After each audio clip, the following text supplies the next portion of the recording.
The vibes are at an all-time high as the New York Mets enter the final week of the regular season and hold a 2-game lead over the Atlanta Braves for the third and final wildcard spot in the National League wildcard race. Welcome in to episode number 5 of the Bleav in the Mets pod. Chris Schubert, Jack McKessie here with you. Jack, vibes are at an all-time high. The New York Mets have a 2-game lead in this wildcard race, and they play 3 very important games against the Atlanta Braves starting tomorrow night in Atlanta. Looks like Thursday's game's already going to get washed out. So the vibes are high. The fun is at an elite level. It has just been a good time to be a New York Mets fan lately. This is exactly the situation that we expected coming into this month with a series against the Braves. The season is essentially on the line as they go into this series. You mentioned they're tied for the third wild card spot. They're up on the Braves for the third wild card spot. They're also tied, or technically ahead, for that second wild card spot as well. Shout out to the Brewers with a big comeback on Sunday to knock a game off the Diamondbacks win record and give the Mets the second wild card spot. But I'm not looking at the Diamondbacks right now. All parts of my attention are focused on the Atlanta Braves and getting a series win in Atlanta, because that is ultimately what it comes down to. The magic number is 5 technically for a playoff spot. But to me, the magic number is 2. You win 2 games in Atlanta, you secure a wild card spot, you're in the playoffs. That's all that matters to the Mets right now. Yeah, I actually think it's 4, because I think if they win and the Braves lose, and that's what would happen if the Mets won the first 2 of this series, that would lock up a spot for the Mets. Now, which spot it would be, I think would still be up in the air, but 2 wins in this series against the Braves, and that's it.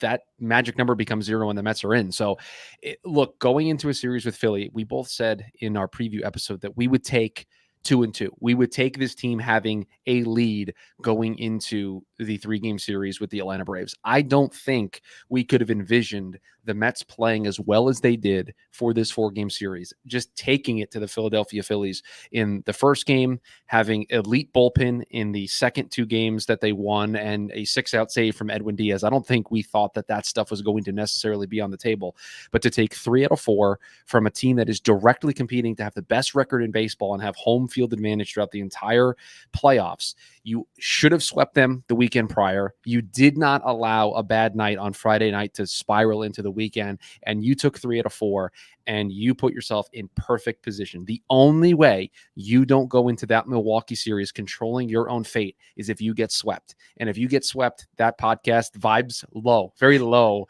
will be the vibe level for that podcast. I do not see that happening. And you texted it to me, I think, during the game or after the game last night. And the cherry on top of this entire series, and we'll get into a breakdown of this series in particular, but the Phillies could have clinched the National League East title in Citi Field. Their first title since 2011. They could have, and they will clinch the National League East probably one day this week, but they could have done it in Citi Field, in Flushing, in front of those Mets fans. And the New York Mets said, not on our watch, not this team, not this year. And that was just the additional cherry on top. You take 3 of 4, you have a 2-game lead, and oh yeah, you're not celebrating in our building. You're not going to Dodgers jumping into the Diamondbacks pool a couple of years ago. You are not doing that on our watch. And I thought that was the cherry on top of what was a fantastic weekend.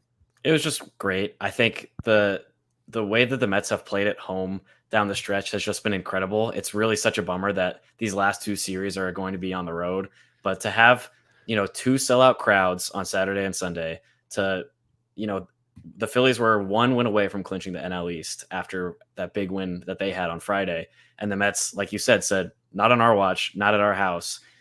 They win both of those games, including one over Zach Wheeler with Tyler McGill on the mound, which we'll get to a little bit later. But everything that we had hoped for coming into this series, it felt like, went exactly the way that we had hoped. I guess, you would have hoped for less of a blowout loss on Friday, but taking 3 games, I will trade that blowout loss a million times out of a million. I think when you look at this team, every time we've come onto this pod, we've had a new statistic or a new number that we've been able to put in front of the audience to show how great this run has been. And I think there are 2 that came out of this past weekend that just show you how fun this has been and why this team should be taken seriously. This team started 0-5 at home to start the year. The last 45 games, they were 33-12 over their final 45 games at Citi Field. They dropped the first 5. Over their last 45, they only lost 12 at home. Like, this team was locked in at home. And then the second stat that I saw is that the attendance on Saturday and Sunday was the highest 2-game back-to-back day non-Subway Series attendance number in Citi Field history. Yeah. Like, the fans were locked in. The fans are believers now. I think the fans have bought into this team is for real. This run is for real. And I want to get on board for the final home series of the year. And I can't give Carlos Mendoza more credit than I think we've already given him here on the show. I'm certainly going to try because there's a lot of praise I want to heap on him. But the messaging of before the series of we're going to play here again. This year, we are playing here again. This is not going to be Pete's last at-bats in front of the Citi Field crowd. Maybe the last regular season ones for this year, but we're going to play here again. We plan on playing here again. And that isn't just the phony confidence that you want to see from your manager. You can tell he believes that they are going to be back in front of a Citi Field crowd playing playoff games in front of that atmosphere. And when you have a manager who's that open and you can feel the confidence, you can feel that he believes it, it gets me amped as a fan to be like, okay, they're bought in. I got to buy in. I got to get on board. And like, we have a big series starting tomorrow. We're going to preview it at the end here. But today is just a very nice kick your feet up, relax, just kind of enjoy what the ride has been, because tomorrow it's back. The energy levels are back up to 12 out of 10. We are ready to go. It is go time for the most important series of the year. But I just love the confidence that is exuding off of this team right now. It's everything. I think you look back to 2022 because that's, the last playoff appearance the Mets made. And the difference between that run and this run is palpable in terms of the confidence of the team, of the manager, the belief that the fan base has. I remember going down the stretch 2 years ago, the Citi Field was not packed the way it was on Saturday and Sunday. It was not anything like that. Even when the playoffs started, it wasn't like that. And this team is going into a series against the Braves, not having stumbled in some games that they should win in September, not with desperation that, a lead in the division is slipping away. They're going in hot. They're going in having won 6 games of the 7 during their homestand. They're going in having won, 33 out of their last 12 games at home. They're going in with red hot bats, with white hot pitching, and confidence. Like, you've used the word confidence. I saw an article from The Athletic this morning that said the Mets were oozing confidence. And mind you, once again, I have to bring this up. The Mets' best player, Francisco Lindor, was not active for this whole home stretch. The Mets' best pitcher has not been able to pitch more than 5 or 6 innings this entire year. And yet they're still going into Atlanta with the chance that their best player comes back, regardless, with the confidence that they can take 2 out of 3, if not 3 out of 3, when they play the Braves.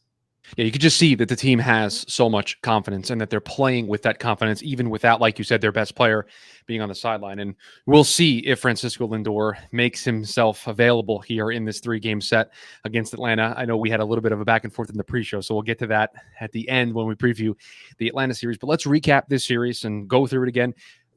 Not because we think you need to know about this, but vibes are high. We want to talk about what a great series it was. Absolutely. And how much fun we had watching this team play. And so it started off with a game on Thursday night in which feels like it was 3 years ago at this point because of the roller coaster ride that you just go on watching baseball games.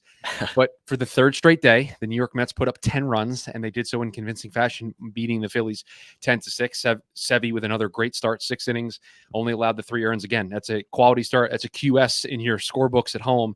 He gets his 11th win of the year, and it was Nimmo with a big home run. It was Alonso with a home run. Francisco Alvarez, who just continues to crush the baseball. Luis Angel Acuna with another hit. This team just, again, that was the start of this series, but you saw Jose Iglesias be really good, extend his hitting streak to 16 games over the course of this series. It was every single night. It felt like somebody else who maybe had been stumbling a little bit or needed a big moment, got a big moment. And I think that's going to bode well for these 3 games in Atlanta. For sure. I think the first game of the series was such a good bridge between the last series against the Nats, obviously the sweep, and then this series against a much better team in the Phillies with the way the offense played. You mentioned all the home runs and stuff, but Luis Angel Acuna becoming, well, first off, the Mets for the first time in franchise history scored 10 runs in 3 straight games. They had never done that before. They do it against 2 divisional rivals, and Luis Angel Acuna is responsible for the 10th run in all 3 of those games, which is just crazy and really speaks to how much of a contributor that he's been. These aren't necessarily all garbage time contributions either. Like, these are meaningful at-bats that he's having. Overall, in this Philly series, he went 4 for 14, which is, I can't do the math quickly enough in my head. It's fine, but the thing that really stood out was how much power is going into these hits now. They're not singles up the middle or kind of opposite field, good contact. They're home run, triple, double. He did have one soft hit on Sunday against Zach Wheeler, but this is a guy that, like you said, is stepping up when he's needed to perform. With Lindor out, Acuna has come up, a guy that we had really low expectations for, honestly, just based off his AAA numbers, and has been far and away the best guy at the bottom of the lineup. It's just been incredible. I kind of hesitating to say far and away the best because I'm remembering how good Francisco Alvarez has been as well. And it's just the young crew, the young stars that this team has been able to rely on in big moments has been unbelievable. I think, again, when it comes to discussing Luis Angel Acuna, I still think he is more the player in my viral Twitter clip that we put out there moments before he went on a tear power-wise. But I think he's more of a really good hitter, plays really good defense, and is a better version of Jeff McNeil than he is. He's like his brother. He's going to hit 30 home runs every year, right? I still think that's the player he is long-term. But what he's doing right now is exactly what this team has needed. And I wonder, I find myself going back and forth between being upset with Mets player development in the struggles that he had down in AAA and also wavering to maybe he just wasn't being challenged enough at AAA and he got bored. And I don't mean that in a disparaging way, but it can happen. Like if you're not challenged enough, you can maybe become complacent or get bored, or just things aren't necessarily clicking because you're not fully in tune. And then you get called up to the big leagues and you know what is on the line. You know how you need to be impactful, and that can just motivate you. It can inspire you. It can get you to be like, okay, I've got to be locked in. I can't, there is no boredom here. We're playing the best of the best down the stretch.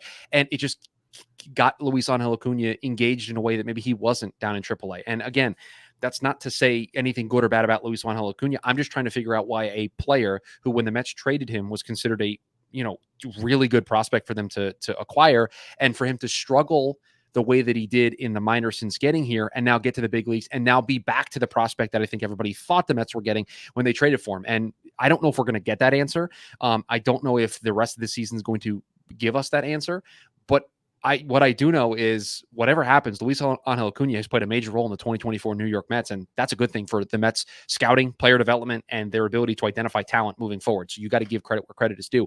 But yeah, I mean, power all over the place in this series. Like I mentioned, you get homers from Vientos, Alonso, Nimmo, and Alvarez in that game one.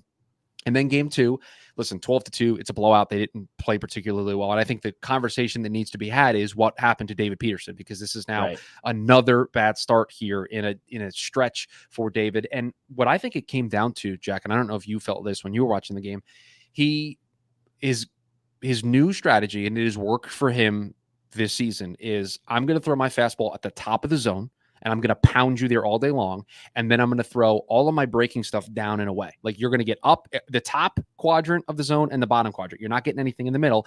And if it's in the middle, it's going to be hit pretty hard. And what I thought was happening is the stuff in the top part of the zone was too up and it was uncompetitive. And at bats you were not forcing the Phillies to swing. And then the stuff that you were trying to keep low, you were just leaving in the middle of the plate and you were getting hit really hard. And then Mendoza makes the move to go and get him after just 3 2/3. I think necessarily to probably preserve his confidence to say, listen, everybody has a bad night throughout the year. You're entitled to one.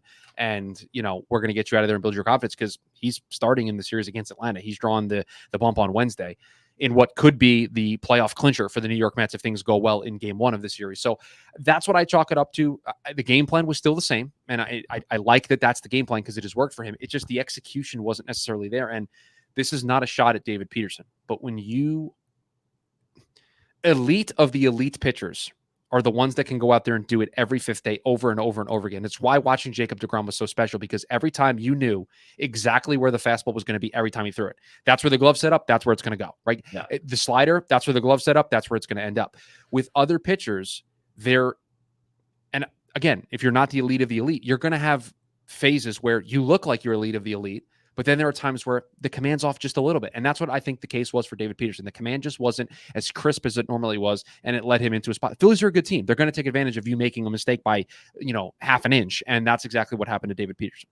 I think that's a perfect analysis of what was going on. I think I remember texting you during that game. His pitches were not competitive enough. He just was missing the zone. And I think one, positive to draw from this was he escaped the game early without giving up a walk. And that's something we saw a lot in the earlier days of David Peterson, was when he was struggling with those uncompetitive pitches, whether they were the fastball or his slider before he tweaked it a little bit to more of a sweeper look.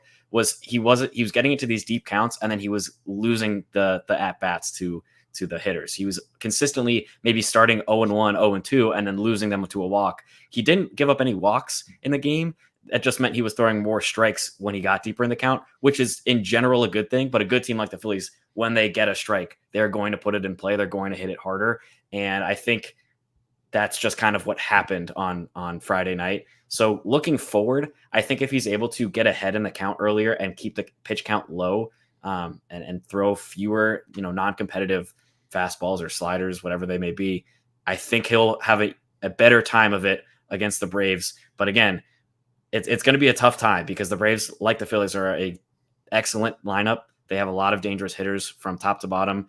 And frankly, I'm jumping ahead a little bit, but David Peterson versus Chris Sale is going to be advantage Braves in that game. But we're going to see if he can bounce back. Obviously, he bounced back against the Nats after a rough outing against the Phillies before. So we'll see if he can do it again. I have good feelings. I think that little sliver of hope with him being able to throw fastballs even when behind in the count, or strikes rather, when he was behind in the count, was a good sign. Well, and the other thing too is if you want any indication that there will be people who might look at that box score and say, "Oh, David Peterson's lost; that he's not going to be the guy that he was." All the starts leading up to this. Just go look. And I had to, again, we consumed a lot of baseball since the last time we did a show. 4 baseball games, a lot of drama, a lot of emotion, the roller coaster ride of an Edwin Diaz 6-out save, which we're going to get to here in a little bit. But I had to go and check just to make sure I remembered it correctly. He struck out Schwarber on 3 pitches to start the game. And so from jump, he was locked in the way he normally is. It just kind of faded over the course of the start. It's still there. Like, he can still attack hitters the way that he needs to attack them. But again, if you're off, when you are, David Peterson is not going to be confused with Paul Skeens in terms of, I can blow you away with 4 or 5 different pitches, right? And same thing with, let's say, Diaz, right? He can blow you away with the fastball and the slider. David Peterson is very, I've got to locate tonight. And if I locate correctly, my 93 is going to look different to you, and it's going to confuse you. It's going to leave you off balance. So if you're off a little bit, now 93 looks like 93 and it can get crushed. And so that's the difference. And I think, again, the one thing David Peterson, I think, has shown is he's been through a lot. He has dealt with a lot of adversity in terms of injuries and underperformance, and he's bounced back and he's gotten up off the mat, just like this team has done the entire year. So I'm not worried about his confidence level going into this start against Atlanta on Wednesday. But the third game of this series went a lot better, as the New York Mets ace, Sean Manaea, took the mound and did what Sean Manaea has done basically the entirety of this season, very much so in the second half. 7 innings, 3 hits, 3 earned runs, 6 strikeouts. And the 3 hits were the 2 solo homers, and then Carlos Mendoza giving Sean Manaea an opportunity to get outs in the 8th inning, and he allowed a cheap hit single up the middle, and that was all Carlos Mendoza needed to see, and it was time to turn to Reed Garrett. But the storyline from this game is another home run for Luis Angel Acuna and Francisco Alvarez. But more importantly, and this set the stage for what we saw on Sunday, was Carlos Mendoza in the 8th inning of a baseball game went to his closer. He went to Edwin Diaz. And if you had concern about what we saw, it feels like it was years ago that Edwin Diaz blew those games down in Miami, and we were having a crisis of confidence of the state of the Mets bullpen. That feels like it was seasons ago for Edwin Diaz. He is, and you have it in the notes here, and I'm going to read it verbatim, all the way back. He is all the way back. And you saw being able to go 4 outs on Saturday into 6 outs on Sunday. And we'll talk about that decision, because I think that shows you a lot about Carlos Mendoza as a manager. But to go to him for 4 outs and for him to deliver and then do it the next night, game 3 was, I think going into that game, there were a lot of concerns about, oh no, this is going to go exactly the way the last series went. You win the first one, and then it's letdown after letdown after letdown. Mets did not allow that to happen, and they got the elite bullpen work from Edwin Diaz that they have come to expect here in the latter parts of the season. I think when you look at this team and this bullpen and this whole season, the way that all of our star performers that we knew coming in to 2024 were going to need to step up to have a good season for the Mets, they weren't there to start the year. And slowly over the course of the season, Edwin Diaz is the perfect example of it. He's just he looks the exact same that he did in 2022 when he was the dominant closer that was slamming the door in every game that the Mets needed him to slam.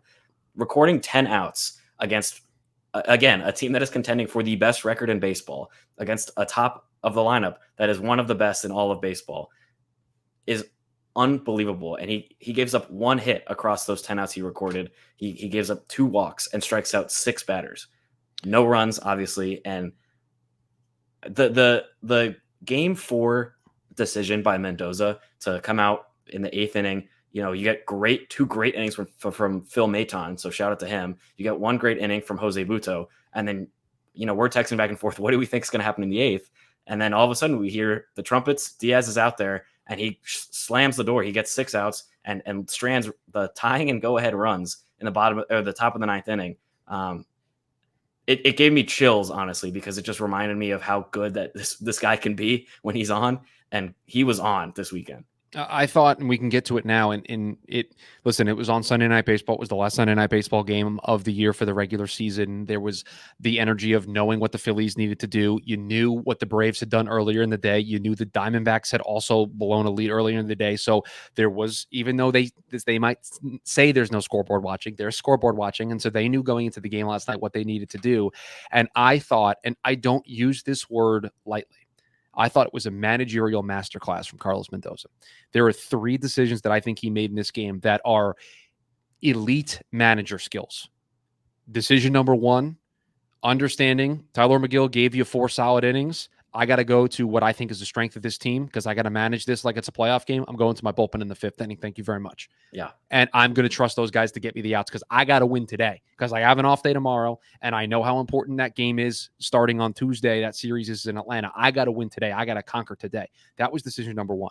Decision number 2 is understanding that there is no higher leverage situation than the top of the 8th inning when it is Schwarber, Turner, Harper in a 1-run game, because it might be nice to come out and say, oh, got to have our closer for the 9th inning. Guess what? If you don't have somebody that can get it to the 9th inning with those 3 guys up there, there is no save opportunity. And I don't need to see Buck Showalter have Craig Kimbrell sitting out there in the bullpen in an important spot because you tried to find the perfect spot to bring your guy in. That was the spot to bring in your A reliever. And again, it's a regular season game in September, but Carlos Mendoza managed it like it was a playoff game, like it was an elimination game. And he said, you know what? This is my best. Those are your best. I'm going to trust my guy in that spot. And then went and gave him an opportunity to get the 6-out save. And then the third thing, and I think it's going to go completely underrated, but when he got into a little bit of trouble in the 9th and Stott was running around on the base paths because Mets pitchers don't know how to keep anybody on, basically. I thought it was very telling that it wasn't Jeremy Hefner that went out there to talk to the closer. It was the manager of the baseball team. And I think that is another sign of somebody who understands how important the moment is. This message has to come from me. It can't come from the pitching coach. This message has to come from me. Buckle down, get this last out. Let's celebrate a victory. And again, I just think he's pushed all the right buttons all year long. We've given him his praise. But I thought Sunday, and he's not perfect by any stretch, and I've said this before, but I thought Sunday was a managerial masterclass by Carlos Mendoza in 3 important decisions. And guess what?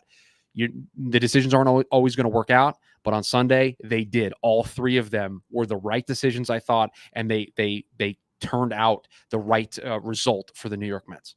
I 100% agree with that, especially with the context of earlier in the series, that early hook on David Peterson that didn't quite work out. Obviously, Peterson had already given up a few runs by the time he went out there, and then Brazoban didn't shut down the lineup, and things kind of rolled from there. And you worry in moments like that, especially with a first-year manager like Carlos Mendoza, that he's going to second guess himself and maybe doubt that he's making the right decision when you're facing you're in a 2-1 game and you're facing down a couple runners on the base paths in the top of the 9th inning. I was a little bit worried when he walked out there that he was going to try to make some kind of bullpen change, ahead of the 9 hitter in the order. But no, whatever he said to Edwin Diaz in that moment clearly was the right thing. He hit 101 with his fastball, I think, right after that meeting, and obviously gets out Cody Clemens with that strikeout. Was just, I think, managerial masterclass is a great way to put it. It was just so well done, and again, with the context of the failure of trying to manage it like a playoff game earlier in the series, to still go out there and make that decision, to have Diaz record a 6-out save one night after a 4-out save, which he has never done in his career, and it still works. That's good managing, and it gives me a lot of hope for hopefully this postseason, but going forward into the future of what this team's going to look like under Mendoza. I have a lot of faith in him. There is a information battle that I think is going on in baseball between old school people and new school people. And I very strongly consider myself in the new school way of thinking. And I love all of the data and analytics you can put in front of me to make informed decisions. But if you are somebody who thinks that the feel is gone from the game, if you are somebody that thinks the manager has less power than ever, I think you might partly be right. But I think Sunday night is an example of the feel still there. And Carlos Mendoza made those decisions off of feel, because I don't know if there's an analytic in the world that say after throwing 4 outs the night before that it's the right decision to ask Edwin Diaz to get you 6 outs. I don't know if there's an analytic in the world that said, yeah, Tyler McGill settled down after that first inning, but you know what? He's given us 75 plus pitches through 4. We're going to go to the bullpen. And I don't know if there's an analytic in the world that says the message has to come from me. It doesn't have to come from the pitching coach. Again, is it exactly the way it was in the 80s and 90s? No. But I think for people who say that there is no feel in baseball anymore, I think they're wrong. And I think Sunday is an example of the Mets way of doing things. And I think there are other teams that do it this way too. The manager has a lot of say. The manager has a lot of leeway. And I think Carlos Mendoza is one of the managers that I think has earned the trust of the Mets front office of, we're going to give you this information and you're going to utilize it the way you feel best on a given night. And I think more often than not, Carlos Mendoza has hit an A+ in that regard. Let's talk about this Brave series. There's supposed to be 3 games played. I don't know if the game on Thursday is going to get played, and it might not matter. It might matter a ton. We don't know just yet.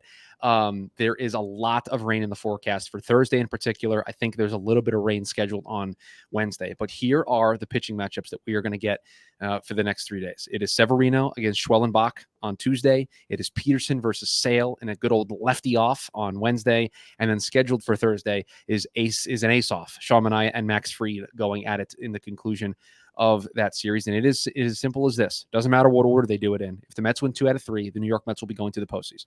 It's that simple. That is the task at hand for the New York Mets. Ozzie Albies returning for the Braves, hit a home run over the weekend. And this is a lineup that is not maybe as deep as it has been in years past, but there are a lot of players that are just performing out of their mind for this team. Ramon Laureano, Gio Urshela. I'm trying to think of who else. Whit Merrifield's on this team doing things for them with a broken foot. Yeah, at just key moments of the year. So this team, while maybe doesn't have, Acuna's not in the lineup, and so maybe doesn't have all the scary players that you've seen in the past, still a lineup that can create some boom and thump in a hurry, and they certainly showed that over the weekend. Okay, here is the conversation that we need to have. Francisco Lindor, should he play in this series? It really, to me, comes down to, and this is obvious and maybe cliche, but just how he's feeling. Wow. Let me write this down. Novel concept. If the player feels good, let him play. I love that. No, but seriously, it's a diplomatic and it's a conservative answer, but there is a part of me that before this homestand, I would have said, if the Mets don't have Lindor by the time the Braves series starts, the season might be over, and we're just gonna have to pack things up and look ahead to 2025. But when I look at what the lineup has done, and honestly, the defense without Lindor has still been solid.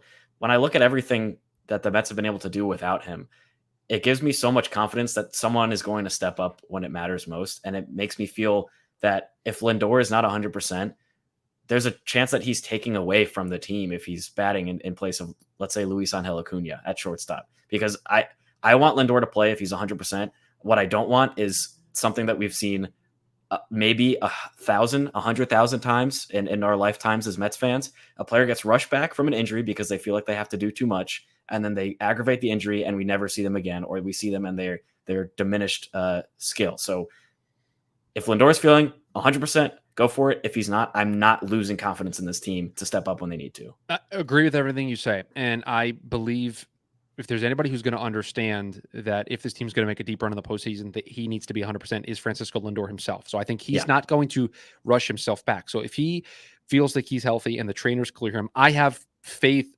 and confidence in that decision-making process. I'm not going to second guess the process of him being there. I'm just looking at this from the perspective of, if I was Carlos Mendoza, this is how I would manage it. This team's been playing well since Lindor was out. Lindor's not going to, he's already said he does not believe he's going to be pain-free for the remainder of the season. He's going to play with some level of pain. But I do wonder if more rest is going to help him. So this is what I would do. Because Tuesday is not a make or break performance, I would not play him on Tuesday. He did baseball activities on Sunday. They then got on the team plane, flew down to Atlanta. I'm 30 years old and not a professional athlete, and flying hurts my back, okay, when I do it. So Monday's probably not going to do a ton of stuff, might do some light work. You'll see how he feels. Don't put him in the lineup on Tuesday. If they win Tuesday and it is a clinching scenario on Wednesday, then I continue to sit him down. I do not play him. I think if they lose Tuesday, there's going to be a strong push specifically from Lindor himself to try to work his way into the lineup. And I think at that point, you probably concede and you say, okay, I'll put you in there. But I think I don't want to say roll the dice because the Mets are in complete control here. But I think with the way the team is playing right now and all the pressure in this series is on Atlanta. It's not on the Mets. It's on Atlanta. Atlanta has to sweep if they want to take a lead. If they drop one game in this series, it is still technically up in the air. I think you trust the guys to go out there in the first game of the series and go out and get a W. And if you do that, then again, all of the pressure is on Atlanta.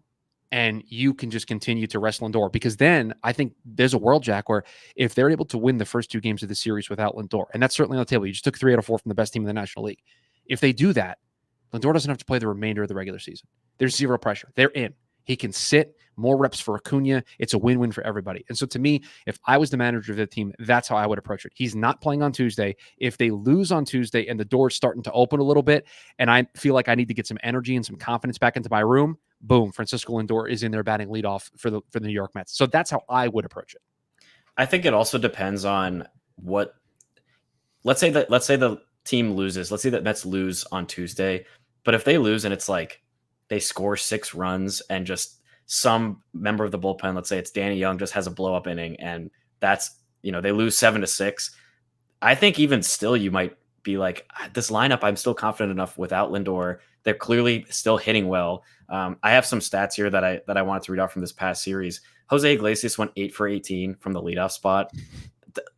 That's batting to a point. That's by the way, 370.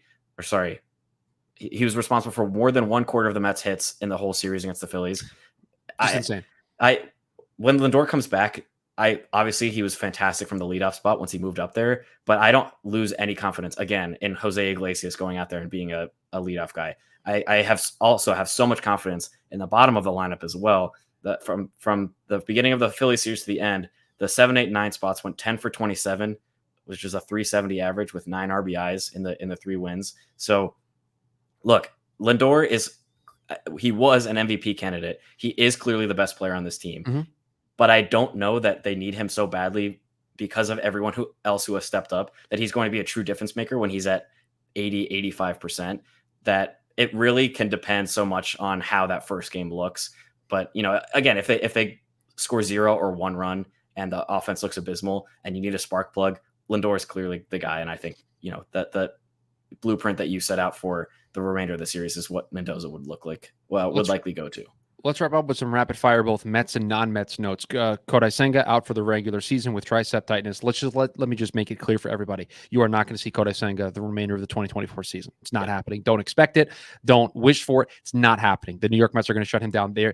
Listen, Kodai Senga makes his team better, but they are not going to risk a long-term 2025 and beyond with Kodai Senga just to potentially have him make a couple of starts in the postseason. The Brewers have said they are not going to have a single starter go more than 5 innings the remainder of the season. So if those games next weekend matter for the New York Mets, they're going to be able to get into that Brewers bullpen early. And you have in here, and I think it's an important note because the Tigers are trying to chase down a wild card spot, and Jackson Jobe is going to come up and be a part of the bullpen. Can you say David Price all over again with the Tampa Bay Rays? That certainly feels like the aura that I get for it. So that'll be fun. The top pitching prospect in all of baseball. So it'll be fun to watch him play. And then Jack, I want to get your final thoughts on this.